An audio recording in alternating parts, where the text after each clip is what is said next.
Lu dari tahun berapa berarti pakai Vespa? Vespa? Tahun berapa ya?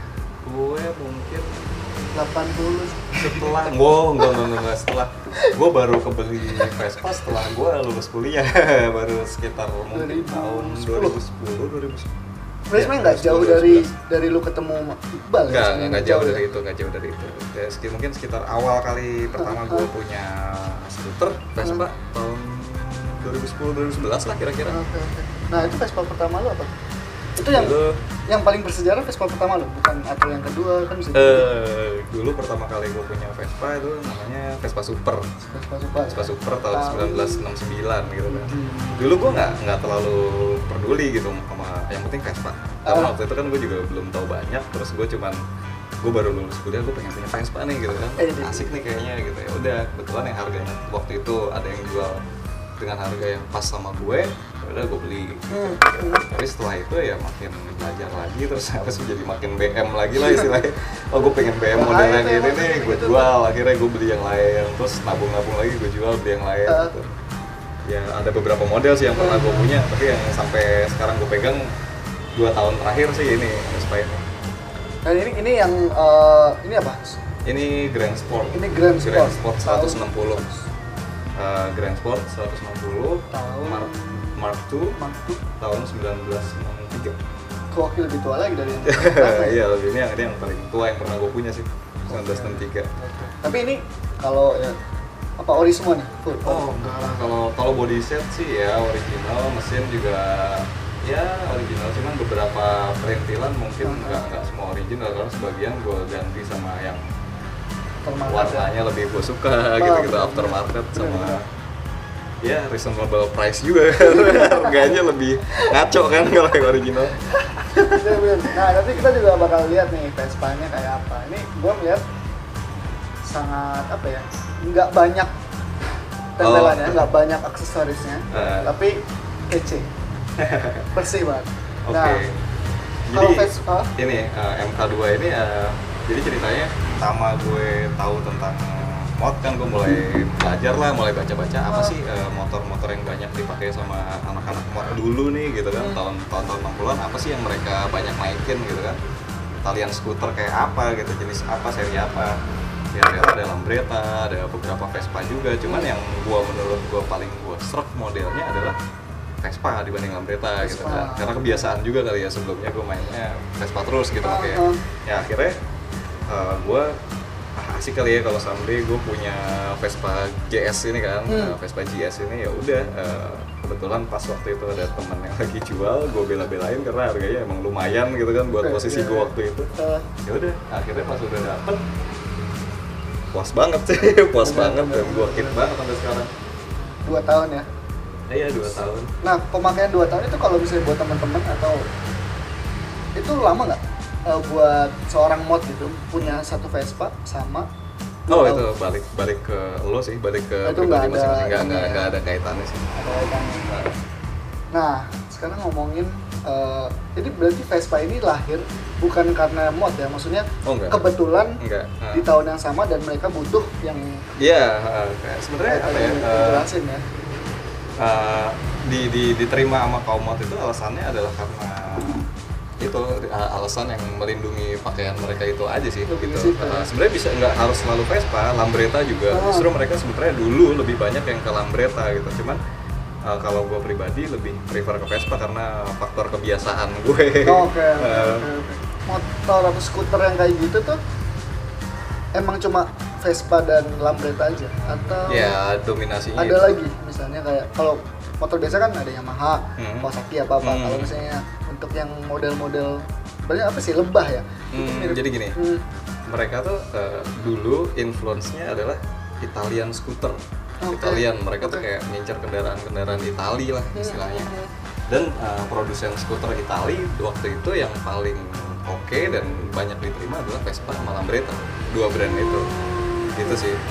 2 brand jadi yang sampai sekarang masih jadi apa ya, masih jadi bagian dari subculture sih sebenarnya. Pilihan kendaraan buat subculture mod itu.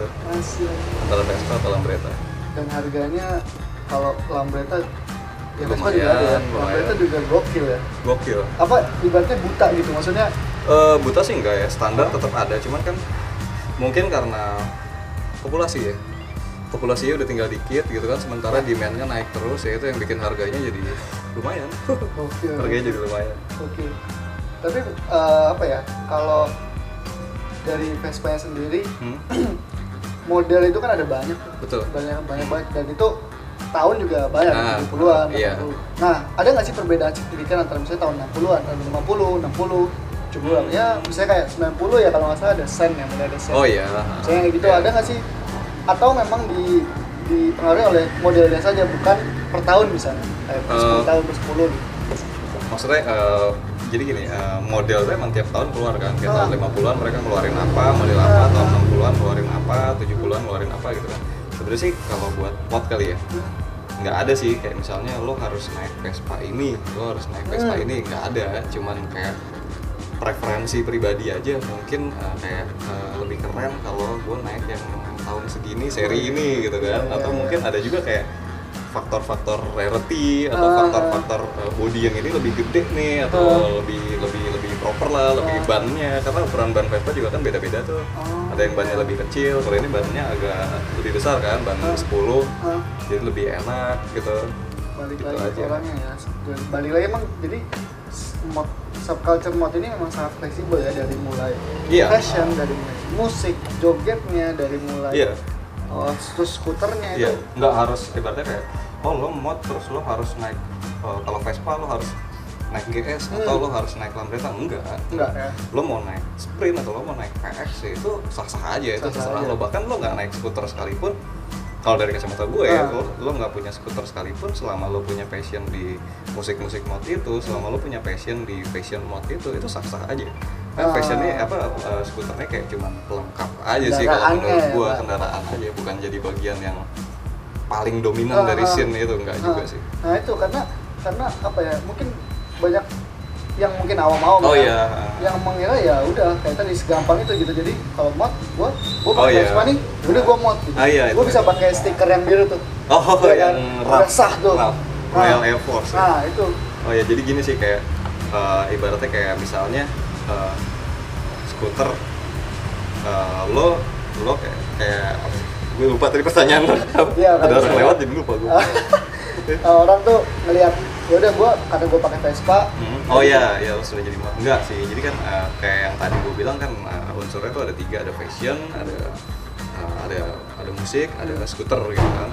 Sebenarnya basically gitu ya, sebenarnya mod itu adalah lebih ke movement musik sama fashion sih kalau menurut gua, karena kan diambilnya juga dari kata modernist ya kan, dari bahasa modern jazz yang artinya ini adalah movement yang terkait sama culture musik ya nggak sih, ya. ya kan, dan Iya. diimbangin sama fashion gitu Fashion, sebagai itu ya. bentuk ekspresi sosial, bentuk ekspresi mereka lah di fashion itu. Sebenarnya emang sih sekarang tuh kayak masih ada misunderstanding lah gitu antara orang, begitu lo punya Vespa udah sah buat lo dikatakan mod gitu. Enggak juga sih, itu jauh sih, maksudnya enggak secetek itu juga, masih banyak faktor yang harus lo pelajarin sih, ya. selain daripada skuter itu. Di situ serunya ya. Iya, Nguliknya itu ya, di Pak. situ. Emang kalau misalnya udah passion tuh, udah seneng banget sama satu hal, duit juga ya udah bisa dicari kan tuh, masih gitu kan. Iya sih, ada aja jalannya. Bisa gua cari deh, ada aja jalannya terus kebuka gitu, seolah-olah ngedukung. Padahal Iya, bener banget. Oke, nice. Ini jadi ibaratnya kita udah ngomongin antara 3 hal nih yang ibaratnya menjadi pondasi. Ya, oke Yang paling lah. harus awal lah. Perlu Berarti kayak poin-poin utama dari subculture mod lah gitu ya. Betul. Fashion, musik dan juga Skuter. sebagai kendaraannya ibaratnya gitu ya. Yeah. Tapi kalau misalnya di sini bisa lebih apa ya, kalau mod itu lebih ke musik dan juga fashion karena kalau menurut gue pribadi ya, ya. diambil dari kata modernis itu, modern Iya, jazz itu ya. yes. Kecuali kalau lo ngambil kata mod dari skuter, apa misalnya lo sebut itu pot dari kata knalpot gitu kan, mungkin lo akan lebih berat ke skuter ya kan. Ini kan kita ngambilnya dari dia lebih berat ke culture sih, musik. Ada satu klub yang emang ya udah gua skuter aja, mod aja. Yang lainnya nggak dipedulin itu. Ada juga sebenarnya. Ada, itu Pak, ada. Dan itu nggak cuma di Indonesia doang sih, di mana juga ada yang kayak gitu. Cuman ya balik lagi ke pilihan lo sih gitu kan. Karena kan sebenarnya ya nggak bisa juga kita buat ngomong lo harus begini, lo harus begitu. Iya, Tapi iya, kalau iya. lo ngulik lebih dalam tentang apa yang lo jalanin gitu kan, ibaratnya kayak lo teriak diri lo adalah mod gitu. Lo teriak lo menstatementkan diri lo adalah mod, lo tempel sesuatu logo yang berbau-bau mod misalnya RAF atau apa. Ya harusnya lo lebih ngulik lebih dalam dan lebih ngejalanin itu secara lebih sesuai lah Semuanya ya, sama full. iya lebih Full lebih package, full benar ya. full package-nya lah. Nice. Itu sih kalau menurut gue. Oke, udah ini kayaknya ini ngalur ngidul tapi seru banget. Sebenarnya masih banyak banget yang pengen gua kulik ya dari Nah. Mas Eko nih. Dan tapi ya udah sekarang kita cut dulu nih sampai sini. Kita habis ini kita akan lihat koleksinya nih, Vinyl. koleksi fashion, baju suit, dan juga lihat Vespa-nya nih. By the way juga lu kerja kan berarti kan? Iya, Juga. gua Lu kerja. jadi ibaratnya nggak cuma ini doang gitu. Enggak. Nah, gue pengen apa ya, sedikit pesan-pesan dikit lah buat teman-teman yang misalnya punya fashion nih, tapi lu mungkin apa ya, setengah-setengah gitu. Oh gitu. Gue pengen ini tapi gue malu lah, gue pengen Oh. malu memulai lah segala macam. Nah, ada nggak sih bro yang ibaratnya membuat lu, oke gue mantep nih sama mod, Hah? gue lakuin bodo amat. Oh gitu ya. Boleh tuh bro. Kalau gue sih lebih ke apa ya? Gue suka sama itu dan gue ibaratnya mungkin emang passion gue ada di situ dan gue ngerasa emang dari dulu gue seneng gitu sama dulu mungkin sebelum gue tahu mod gue emang suka sama hal-hal vintage lah ibaratnya gitu. Iya, Dan iya, itu iya. hal itu yang bikin gue agak nutup mata sama hal-hal yang berbau baru gitu, hal-hal yang futuristik gitu. atau yang kekinian lah istilahnya. Gue nggak terlalu ngikutin karena otak gue tuh ada di masa lalu gitu kan. Soul ya, Pak. Gue lebih tertarik buat ngulik hal-hal yang udah past tense-nya ibaratnya. Gitu sih. Jadi kalau menurut gue kalau emang lo suka something sih nggak perlu ragu sih buat lo explore lebih dalam, nggak perlu ragu buat lo ngejalanin itu dan lo ekspresiin itu karena ya lo akan nyesel kalau lo nggak menjalankan apa yang lo suka selama itu hal yang lo suka, ya hal yang passion lo kenapa enggak gitu kan. Nice. Menurut gue sih gitu. Nah itu yang gue lakukan barusan, yang sedang gue lakukan adalah gue seneng ngobrol, jadi itu sambil ngopi ya kan, sambil ngopi bos nih nyantai banget, udah sejam lebih, padahal gue tadinya mau 15 menit doang. Jauh ya ternyata. Nanti gue Jauh banget. kita lihat lah. Ya udah, kita akan lihat koleksi-koleksinya nih Mas Eko ya. Oke. Let's go.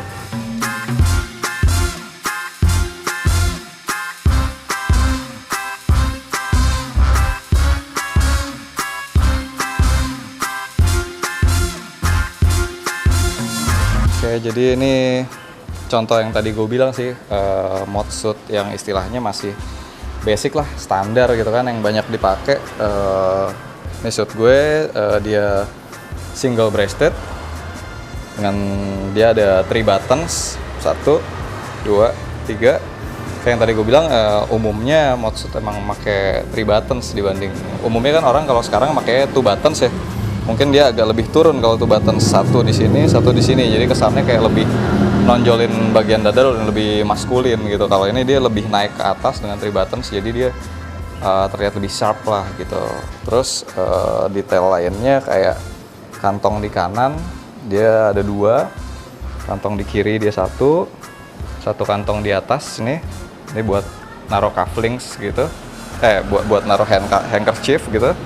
Terus kantong ini bisa horizontal aja, bisa datar gitu, atau bisa juga agak miring 45 derajat. Kebetulan gue pakai yang datar. Terus kita juga bisa lihat kancing di bagian tangannya sih. Di sini gue pakai 4 kancing di tangan. Jadi jumlah kancing nih biasanya kayak semakin banyak jumlah kancing di tangan tuh kayak makin nunjukin tingkat keformalan suit lo gitu. Kayak misalnya ada yang cuman 1, itu kayak blazer yang casual aja gitu. Tapi kalau ini lebih ke 4, jadi dia lebih sifatnya lebih formal lah gitu. Terus mungkin detail lainnya kayak bagian belakangnya. Ini yang gue bilang double fan. Jadi dia ada belahannya ada 2 kan, kiri atau kanan. Biasanya suit lebih yang banyak beredar sekarang, yang lebih banyak dipakai tuh kayak cuman 1 di tengah. Nah ini yang double fan, jadi dia belahan di belakangnya tuh ada 2, kiri sama kanan gitu sih. Salah satu yang bikin agak beda juga mod suit daripada suit yang umum adalah di panjang badannya juga sih. Jadi kayak biasanya mungkin panjang badan SUT lebih panjang dari ini, mungkin agak beberapa senti lebih panjang, tapi kalau mod SUT dia cenderung lebih tinggi atau lebih pendek di bagian badannya gitu, jadi nggak terlalu panjang ke bawah di bagian badannya gitu sih.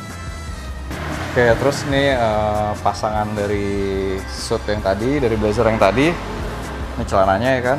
Mungkin beberapa detail yang agak unik sih, mungkin dari kantong depannya sih. Bisa dilihat ya, kantong depannya tuh kayak ini yang namanya frog mouth pocket. Jadi dia modelnya kayak lurus gini, terus di sininya ada gini nih. Jadi di bagian akhirnya ada lekukan yang nggak dijahit, itu namanya frog mouth.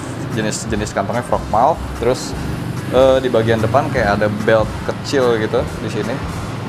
Ada beltnya kecil, sama di belakangnya 2 kantong belakang. Sama fitnya yang jelas dia nggak terlalu slim fit banget, cuman ya masih regular, sama nggak terlalu, yang jelas ngehindarin kesan oversize. Sama di panjangnya, panjang SUT-nya mungkin agak sedikit di atas mata kaki supaya pas jatuhnya tuh nggak terlalu banyak lipetan, pas jatuh ke sepatunya lebih enak sih. Gitu aja kalau detail celananya. Oke, jadi nih skuter gue GS 160 MK2 tahun 1963. Jadi mungkin ciri khas dari motor ini adalah di cc-nya yang beda sendiri daripada Vespa-Vespa lain. Kalau Vespa lain mungkin ada yang 150, umumnya 200, ada yang 100 cc. Kalau ini agak lain sendiri dibanding model lainnya, dia 160. Bodinya mungkin mirip-mirip kayak Vespa 60-an pada umumnya, cuman dengan dimensi yang agak lebih gede. Terus beberapa hal yang ngebedain adalah di fork samping sininya. Fork samping sini shock breaker apa forknya dia nggak 3 tapi dia 2, jadi lebih sporty kali di zaman itu ya. Terus spakbornya juga dia lebih cenderung lebih gede daripada yang lain, sama dia punya kunci kontak di atas. Jadi kalau nggak pakai kunci ini ya dia nggak bisa nyala gitu, harus pakai kunci kontak, dan kunci stang yang kepisah.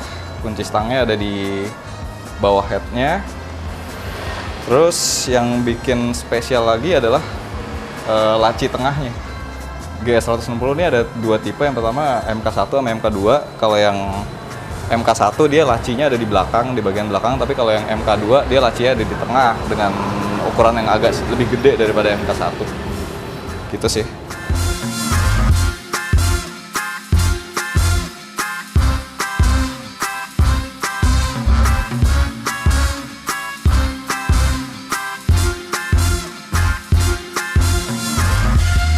Ini jadi beberapa contoh record koleksi gue sih, vinyl record ya. Jadi kayak gini, ini 7 inch tuh single, jadi dia cuman 2 lagu, side A sama side B nya gitu kan. Satu sisi dia biasanya 1 lagu. Terus nih contoh lagu mod jazz. Contoh lagu mod jazz, dia artisnya di sini Jimmy McGriff. Ini judul lagunya All About My Girl. Ini first press, keluaran tahun 1962. Ini contoh satu vinyl record mod jazz. Ini contoh vinyl record soul, atau mungkin masuk kategori Northern Soul ya. Cukup famous sih artisnya kalau buat yang suka Northern Soul. Gigi Barnes, judulnya Please Let Me In. Ini dari Rictic Records 1965. Gini bentuknya, ya kan? Ini agak sedikit mid tempo sih karakter lagunya. Ada juga mungkin yang lebih sedikit up tempo ya, yang temponya agak lebih cepat. The Myrettes tahun 1967 dari Nearwood Records, He's Alright With Me. Ini juga cukup famous sih di orang-orang yang suka sama Northern Soul record ini. Oke, satu lagi mungkin ya ini juga cukup lumayan banyak yang tahu. The Volcanoes Storm Warning 1965, keluarannya Arctic Records. Ini juga masih first press. Kayak gini deh bentuknya.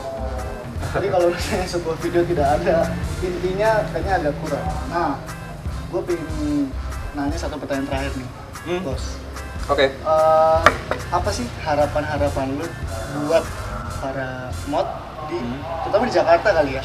Itu apa nih harapan lu pribadi lu nih? Harapan tentang scene mod di Jakarta ke depannya gitu ya? Benar. Ada sih.